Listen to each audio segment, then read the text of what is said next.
Coucou les petits loulous. Aujourd'hui, Émilie, Pierre n'a plus peur du noir.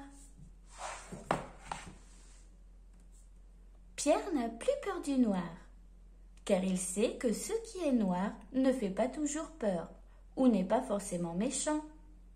Découvre avec Pierre que le noir, c'est aussi une très belle couleur.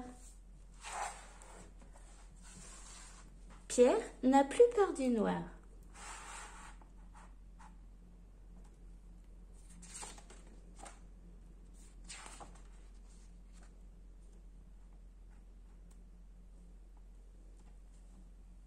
Il est tard. Couché dans son lit, Pierre a peur, car il fait tout noir.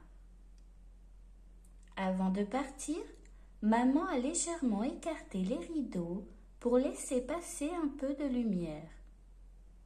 Mais dehors, il semble faire encore plus noir que dans la chambre.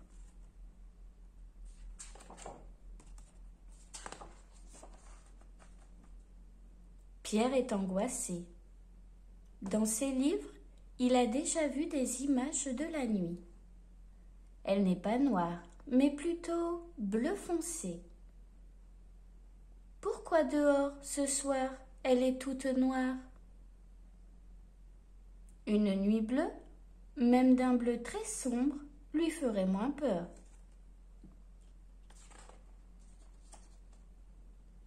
Pierre s'est endormi. Il rêve qu'il est poursuivi par des animaux très méchants.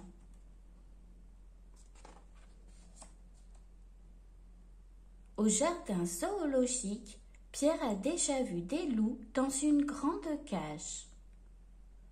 Mais on aurait dit de vieux chiens fatigués. Ils n'étaient pas noirs, mais gris, bruns et même roux. Ce n'étaient peut-être pas de vrais loups. Les vrais loups ne sont pas comme cela. Ils sont noirs et cruels. Ils bavent, ont des dents énormes et poussent des cris terrifiants. Pierre voit deux points jaunes briller dans l'obscurité. Ce sont sûrement les yeux d'un vrai loup. Un loup féroce et tout noir qui va le dévorer. Pierre hurle dans son lit.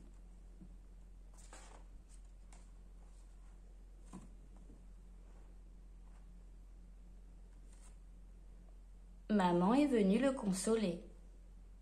« Tu as fait un cauchemar, un vilain rêve. Pense à des choses agréables et le vilain rêve ne reviendra plus. »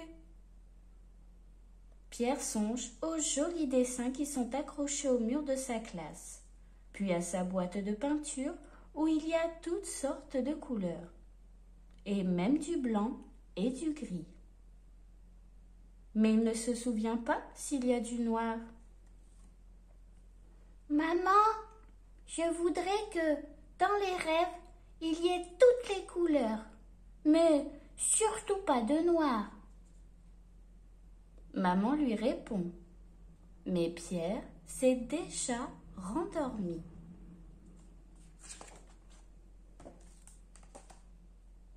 Le matin, Pierre raconte à son papa son horrible rêve. « Papa, pourquoi le noir existe-t-il? Est-ce une couleur comme les autres? » Bien sûr que le noir est une couleur, et même une jolie couleur. Certaines personnes pensent que c'est la couleur la plus élégante. Elle la porte dans les soirées très chic, quand il faut être sérieux et pas habillé comme tous les jours.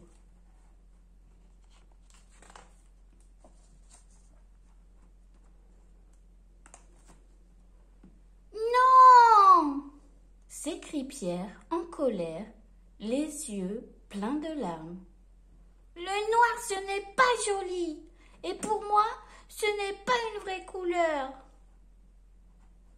Tu sais, Pierre, pendant longtemps on a pensé que le noir et le blanc étaient des couleurs à part, différentes des autres. Aujourd'hui, la plupart des gens pensent autrement, même parmi les grands savants.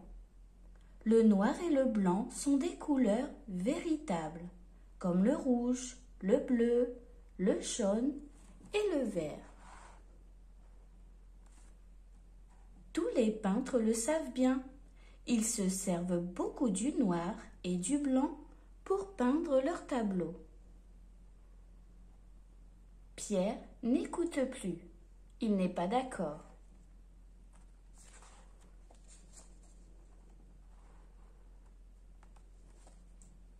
À l'école, la maîtresse lit comme tous les jours une histoire. Le livre fait très peur. C'est l'histoire d'un très méchant seigneur. Il a une grande barbe noire, tellement noire qu'elle semble presque bleue à certains endroits. C'est pourquoi on l'a surnommé Barbe Bleue, explique la maîtresse. Mais rassurez-vous les enfants, à la fin de l'histoire, le cruel Barbe Bleue est puni et on lui coupe sa barbe effrayante. Pierre s'interroge. Pourquoi cette barbe noire est-elle si noire qu'elle a des reflets bleus?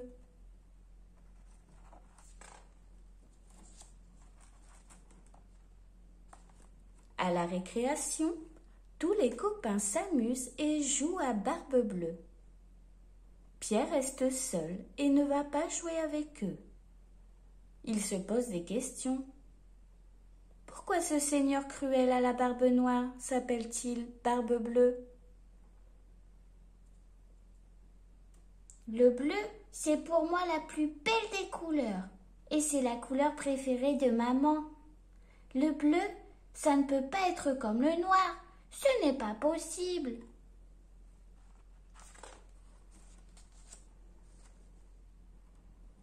Son grand-père vient le chercher à la sortie de l'école.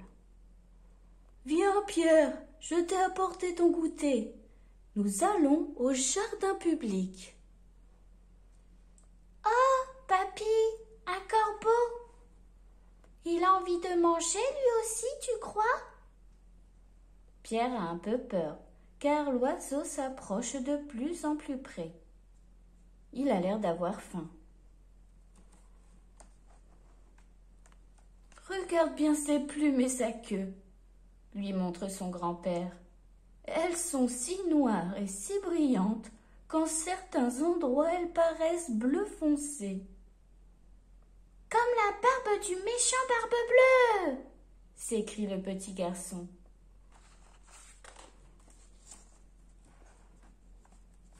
Mais le corbeau semble plus gentil que Barbe Bleue. Pierre lui lance un morceau de chocolat que l'oiseau emporte aussitôt dans son bec. C'est drôle, dans son bec tout noir, le marron du chocolat a l'air d'être une couleur presque claire. Papy, le marron et le noir, si on regarde bien, c'est très différent. Finalement, même si j'aime bien le chocolat, je trouve le noir plus joli que le marron.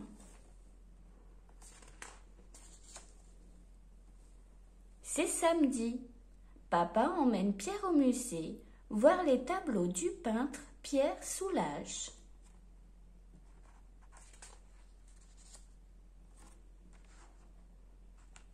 De loin, ils ont l'air tout noirs.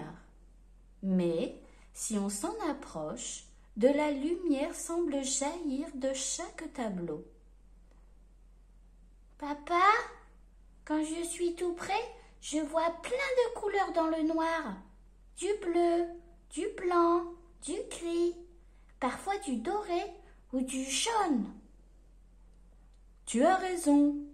Ce sont des reflets produits par les sillons tracés dans la peinture. La lumière vient se poser dessus, puis change de teinte et de direction, et repart avec sa nouvelle couleur.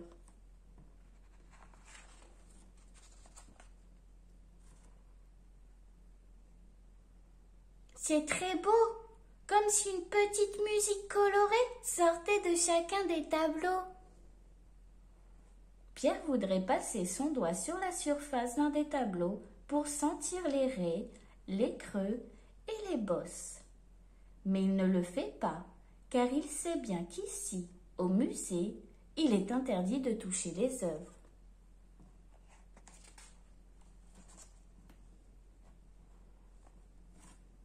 À présent, papa, j'aime bien le noir, parce que le noir peut être plein d'autres couleurs. Du bleu, du marron, du jaune, du rouge et du blanc aussi. Je n'en ai plus peur du tout. Il faudra le dire à maman. Pierre est heureux et sourit à son papa. Plus tard, j'aimerais bien moi aussi être un peintre célèbre et savoir faire chanter toutes les couleurs. Si tu as aimé ma vidéo, abonne-toi. Et si t'es abonné, n'oublie pas de liker.